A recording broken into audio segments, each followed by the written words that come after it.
Some of the people cheering for you are praying you fall. And they don't even know they're doing it. You felt it, the good news you shared, and the half-second where something behind their eyes didn't match the words. And then you talked yourself out of what you saw, because he's your friend, because she's family, because surely not. So today, the 7 signs of a friend who secretly wants you to fail. And listen carefully, because the 7th is the strangest one of all. It doesn't look like envy. It looks exactly like loyalty, the purest loyalty you have. And it's the sign everyone misses until it's cost them years. Stay to the end. That's where the lock opens. Because here's what nobody prepares you for. The moment you start rising, genuinely rising, your relationships get resorted, silently, without a single conversation. Your growth becomes a mirror. Some see inspiration in it, and they climb with you. But some see an accusation. Your discipline indicts their excuses. Your progress measures their standing still. And a quiet war begins in them, between the part that loves you and the part that cannot bear what your rise says about their life. Most will never act on it openly. It leaks instead, in flat congratulations, in jokes with edges, in advice that always points downward. 7 leaks. I'm going to teach you every one. Machiavelli spent a career studying exactly this problem, the reading of the people closest to power. He wrote that there is one test that never fails. Watch whether a man thinks more of himself than of you, whether he seeks his own profit inside everything he does for you. Because a man like that, however warm, can never be trusted at your side. The danger was never the enemy at the gates. It was always the friend at the table, whose interests quietly diverged from yours the day you started to win.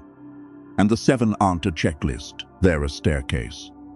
Each sign sits one level deeper than the last, and the early ones are the cheap tells anyone can catch on a good day. The deeper you go, the better the disguise gets, until the last one, which wears a face so trusted that catching it will feel, for a second, like a betrayal by you. It isn't, it's the truth arriving late, the way it always does. One thing before we start, and it matters. The goal here is not paranoia, and it's not purging your life of everyone imperfect. Envy is human. You'll find it in your friends, and if you're honest, you've felt flickers of it yourself. The goal is accuracy, to know which hands to show your cards to, and which hands get the smile and nothing else. So before we begin, drop 4 words in the comments. I watch who claps. Type it, because after today, that's exactly what you'll be doing, and you'll be shocked what you see.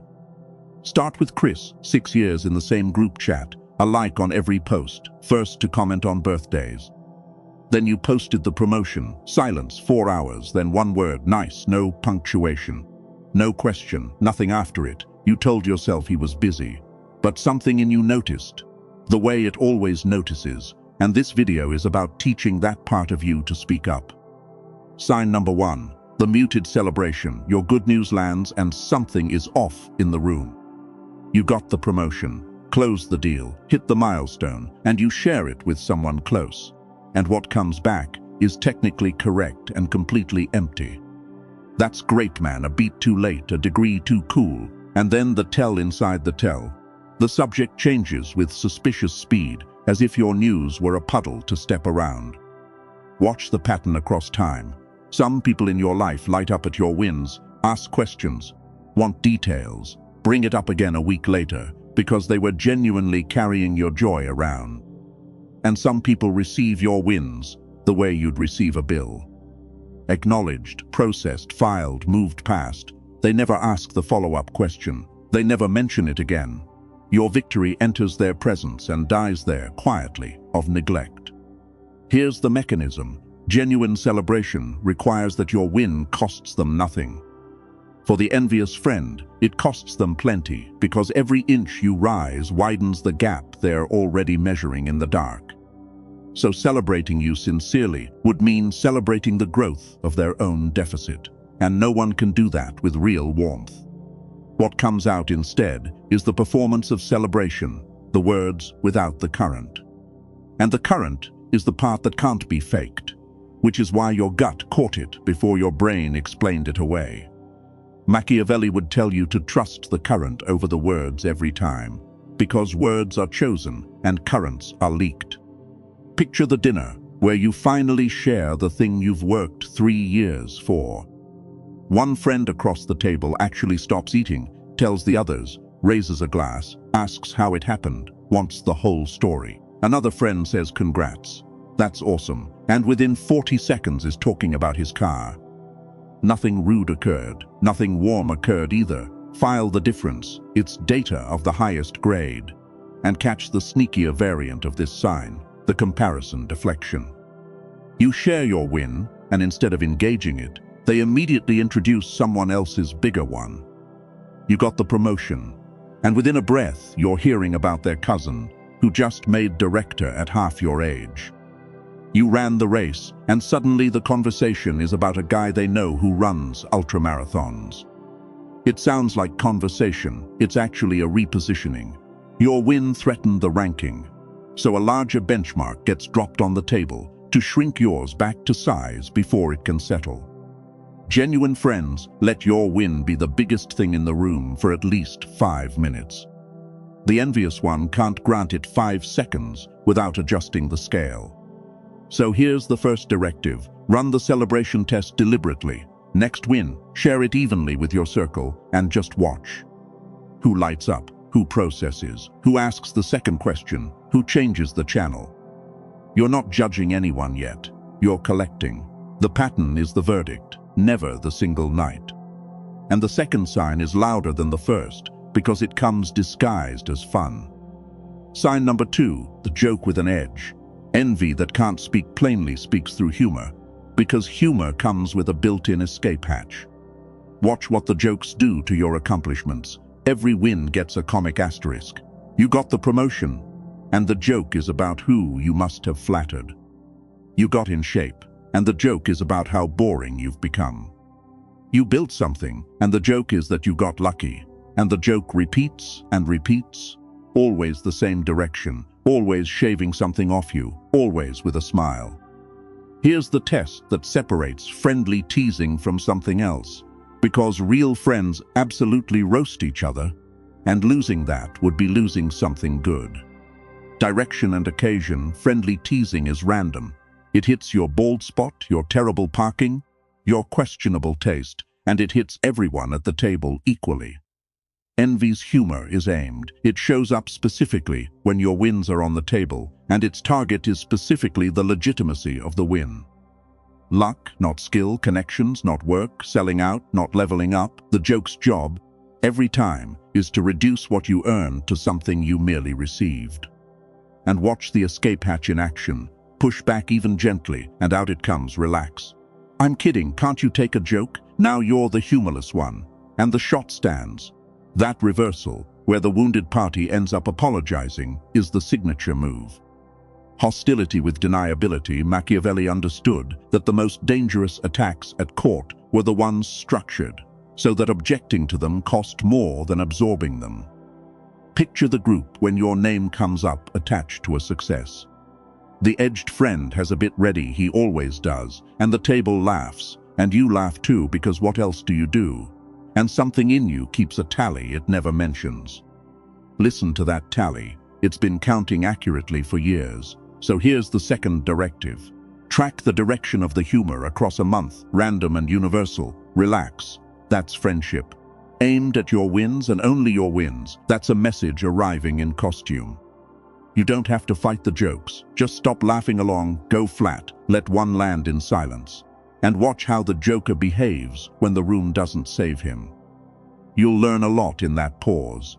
And the third sign is the one with hard science behind it, and it might hurt to hear. Sign number 3, the warmth that arrives with your trouble. Here's the pattern almost nobody lets themselves see. There's someone in your life whose closeness tracks your failure.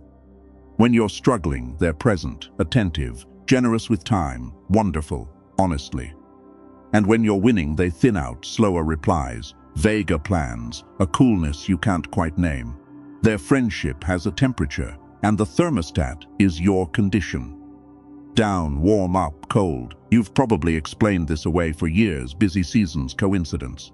But run your memory honestly, who called the most during your worst year? And of those callers, who then went quiet during your best one? If the same name answers both questions, pay attention, because comfort in your presence that only exists when you're beneath them isn't comfort with you. It's comfort with the gap. Here's the mechanism, and this is where the science gets uncomfortable. In 2009, a research team led by Hidehiko Takahashi published a brain imaging study in the journal Science. They had people read about a peer, someone similar to them, doing better than them, and watched envy light up regions associated with pain. Real pain circuitry activated by a peer's success. Then came the second half. When that envied peer suffered a misfortune, the reward circuitry fired, the same machinery that responds to pleasure. Read that again. For the envious brain, your setback is not neutral news. It is, at the level of neurons, a treat. This is why that person becomes so genuinely warm, so alive, so available in your hard seasons. They're not faking the warmth. Your trouble has relieved their pain, and relief feels like affection. Machiavelli didn't have the scan, but he had the observation that some men are never more your friend than on the day of your disaster. Picture your next stumble. Watch who arrives fastest and glows brightest. Some of those people are gold, the true ones, and their warmth was there in your victories too. But the one whose energy visibly rises around your ruins, who retells your setback to others a little too readily, who seems somehow fed by the whole affair, that one you have now seen clearly, and you can't unsee it. So here's the third directive. Map warmth against your trajectory. Anyone whose closeness only spikes when you're down gets recategorized. Quietly, without a scene, they can stay in your life. They just never again get the first call with your good news, or your plans, or your fears. Now stop with me, because there's a question in this that turns the lens around, and it's the most honest moment in this video. Here it is, and don't scroll past it. Have you ever felt it yourself? The flicker of relief when a friend's big venture stumbled. The tiny lift when someone shiny got humbled. Be honest, because that flicker is in the same human wiring the study found. And it's in all of us. And the men who pretend otherwise are the ones it secretly drives. The difference between a decent man and an envious one was never the flicker. It's what you do after it. The decent man notices it, names it privately, and clamps it before it steers a single action. So answer me in the comments, and I mean actually answer. Have you felt the flicker, and what did you do with it? This comment section is about to be the most honest place on the internet, or the fakest. Show me which. Let me put my own stake down before this sign. I think the line, "Your real friends will all be happy for you," is one of the most naive sentences ever handed to young men. And the ones who believe it walk into their 30s unarmed. Real friends are humans, and humans flinch at mirrors. Expect the flinch, read it, then decide. Sign number 4, the doubt dressed as concern. This one hides in the noblest costume available, caring about you. You share the plan, the leap, the next level, and this friend is immediately deeply worried. Have you really thought this through? It's just so risky right now. I only say this because I care. And every single conversation about your future somehow ends with you feeling smaller than when it started. Watch the direction of the advice over time, because that's the tell. Honest counsel from people who love you is directional both ways. Sometimes they say be careful, and sometimes they say go, jump, you're ready, because honest counsel responds to reality, and reality is sometimes green. But the doubter's advice only ever points one way, down, shrink it, delay it, be realistic, keep the safe thing. 10 conversations, 10 cautions, 0 green lights. Reality is never that consistent. Only motive is that consistent. Here's the mechanism. Your ambition is a threat that hasn't happened yet. Right now, the gap between you is manageable, but the plan you just described would blow it wide open. And some part of your friend did that math instantly. Concern is the only socially acceptable container for the sentence, "Please don't rise." So that's the container it ships in. And what makes this sign so corrosive is that it recruits your own trust. You lower your defenses precisely because this is a friend. so the doubt goes in deeper than a stranger's mockery ever could, and it compounds. Machiavelli warned princes that flatterers were only half the danger. The other half were counselors whose advice bent, always and subtly, toward the counselor's own comfort. Picture announcing the same plan to two people. One says, "Honestly, the numbers worry me. Here's the weak spot, and here's what would make me confident. When do you start?" Fear in service of the mission. The other says, "I just don't want to see you get hurt," and offers no weak spot, no fix, no path, nothing but the fog of general worry, and somehow you leave the coffee half convinced to quit. Same words of care, opposite cargo. So here's the fourth directive, great advice by its architecture. Not its warmth. Real concern comes with specifics and a door. Fake concern comes with fog and a wall. And run the history test. Has this person ever once told you to go? If every light has been read for years, stop consulting that intersection. You don't owe your doubts to anyone, least of all to someone whose comfort depends on them. And the fifth sign flips from holding you down to chasing you from behind. Sign number 5, the shadow competitor. Somewhere along the line, your friend entered a race with you and forgot to tell you. You feel it before you can prove it. Every story you tell gets answered with a bigger one. Every win you mention triggers an inventory of theirs. You bought a car, theirs was mentioned within the minute.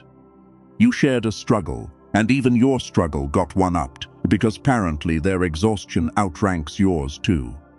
You're in a conversation, they're in a contest, and then the stranger half, the mimicry. Your habits start appearing in their life, your gym, your reading list, your business angle. Your phrase is even, but bent competitive, done at you rather than alongside you. Imitation between friends is normal, it's even a compliment. Growth is contagious, and that's beautiful. The difference is the scoreboard. The healthy friend borrows your habit and thanks you. The shadow competitor borrows it and then needs you to know they've surpassed you at it. Here's the mechanism. Envy that can't accept the gap has two options: pull you down or race you level. And this is the racing kind, which sounds healthier and mostly isn't, because the race is secret and the rules are rigged.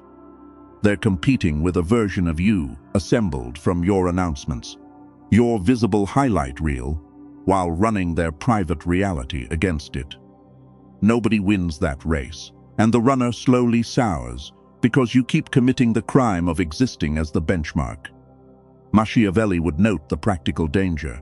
A man secretly racing, you cannot want your best moves to succeed, and he's standing close enough to see them all. Picture telling this friend about a genuine problem in your project, looking for help. Watch what returns, not help. A story about their bigger problem, heroically handled. You brought a wound to the table and got a trophy presentation. That's the moment most people finally see it. So here's the fifth directive. Stop feeding the race. Share less scoreboard material with this person, not out of spite, but because every detail you provide becomes track for them to run on. And notice your own lane while you're at it. The only race that was ever real is you against last year's you.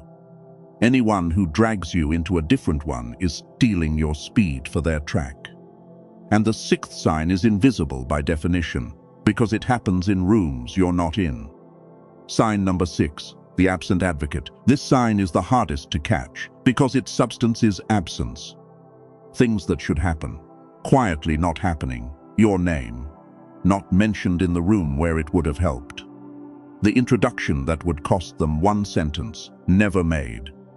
The opportunity they heard about first, which somehow reached you late or never. The correction they could have offered when someone talked you down at a table you weren't at. Withheld while they sat there, sipping neutral. You find out about these absences by accident, usually years later. Oh, you were up for that. Oh, he knew them the whole time. Oh, that's what was said, and she just sat there. And each discovery lands with the same strange note, not the hot pain of betrayal, but the cold pain of arithmetic. Advocacy that costs nothing, consistently not spent on you, adds up to a policy. Here's the mechanism. Public support is the one currency envy cannot counterfeit. The envious friend can perform congratulations to your face, cheap. can keep the jokes deniable, cheap, but standing in a room without you and spending their own credibility to raise your name, that would be genuinely purchasing your rise. And it's the one purchase the envious part refuses to make. So the test is beautiful in its simplicity. Friendship's truth is measured in your absence. Machiavelli's whole test from the cold open leaves here. Does this man seek your profit when there is nothing in it for him? Or does his effort for you mysteriously appear only when there's an audience? Picture two friends who both know the person who could change your year. One of them, unprompted, makes the introduction, talks you up before you arrive, spends real capital vouching. The other has known that person for a decade, heard your goals for just as long, and the bridge simply never occurred to them. Bridges occur to people. Non-occurrence, repeated for a decade, is a decision wearing the mask of an oversight. And listen for the qualifier, the audible version of this sign. On the rare occasions your name does get carried into other rooms. There's a way of praising a man that lowers him, and the envious friend is fluent in it. He's talented, but he got in at the right time. She's doing well, though honestly the market did most of it. Good guy, bit lucky. Every compliment ships with a discount attached. A small asterisk that ensures your reputation arrives everywhere slightly damaged. Deniably, politely, permanently. When word of these qualified endorsements drifts back to you, and it always eventually drifts back, don't argue the qualifier. Just log the pattern. A friend who cannot say one clean sentence about you in your absence has told you the exact ceiling of the friendship. So here's the sixth directive. Audit the absences. Look back over the years and ask, when this friend held a door I needed, did the door ever open? You cannot demand advocacy, and you shouldn't, but you can absolutely price a friendship accurately once you've seen its behavior in the rooms you'll never enter. Price it and invest accordingly. And now the seventh sign, the strange one, the one that wears loyalty's face. Sign number 7, and the lock at the bottom of all of this. The friend of the old you. Here's the strangest sentence in this video, and it's the key. Some of your friends are not loyal to you. They are loyal to a previous version of you. The one who was struggling, the one who was below them or beside them, the one whose life made their life make sense. And what feels like their loyalty, that warm insistence on the old jokes, the old dynamic, the old roles, is actually a preservation project. They're not holding on to you. They're holding on to the arrangement. Watch how it presents, because it presents as love. Remember where you came from. You've changed, man. The old you would never have said that. Don't forget who was there for you. Every one of those sentences can be pure and true, and from some mouths it is. But from this friend, the sentences arrive on a schedule, specifically whenever you grow, and their function every time is gravitational. Pull him back down to the altitude where our friendship lives. They celebrate your past sincerely, and that's what makes it so confusing. The affection is real, it's just aimed at a man who no longer exists, and its price is that you agree to keep playing him. Here's the mechanism, and now the whole video assembles into one shape. All 6 signs above are this sign's fingers, the muted celebration, because your win belongs to the new you. The edge jokes, always sanding you back down toward the old one. The warmth that spikes when you stumble, because stumbling returns you, briefly, to the man they signed up for. The doubt dressed as concern, guarding the border of your old life. The shadow race, run against your becoming, the withheld advocacy, because promoting the new you finalizes the death of the old arrangement. It was never about hating you, not once. It was about the gap, the widening distance between who you're becoming and where the relationship was built. And every sign you've learned tonight is just the gap, talking through them in different voices. Machiavelli's test closes the loop. Who does this friendship actually serve? If the honest answer is that it serves their need for the old world more than it serves your life in the new one, you finally have your reading. So here's the final directive, and notice that it is not what the internet always screams. It does not cut everyone off. Some of these friends can be carried into your new life. With recalibrated exposure, real warmth, and thinner information. Some will surprise you, adjust to the new altitude, and become true peers. And some you'll let drift, slowly, without a speech or a verdict, because most friendships don't end. They get repriced. Your job was never execution, your job was sight. Know exactly who claps and why, exactly whose hands see your cards, exactly which warmth is for you and which is for your old address. Then move through all of them with a level smile, giving each precisely what their pattern has earned. That's not coldness. That's the most respect the truth allows. So run the 7-1 last time. The muted celebration, joy that dies on arrival, the joke with an edge, hostility in costume, the warmth that arrives with your trouble, the friendship with a thermostat. The doubt dressed as concern, every light read for years. The shadow competitor, racing a version of you they built from your announcements. The absent advocate, the doors that never opened in rooms you never saw. And the friend of the old you, loyal to a man you've outgrown, the sign wearing loyalty's own face. Here's what changes now. Your gut gets its authority back. All those half-second flickers you talked yourself out of over the years. They were readings, accurate ones, and now they have names. You'll waste less light on hands that were never open. You'll recognize your true people with new clarity, the ones who lit up at your wins all along. And they deserve more of you than they've been getting, while the others drained the line. And you'll police the flicker in yourself, because you've seen the wiring now, and a man who has seen his own wiring is very hard to wire. Machiavelli's final counsel on this was neither bitter nor naive. Keep your table full, he'd say, and your cards close. Love your friends as they are, not as you wish they were.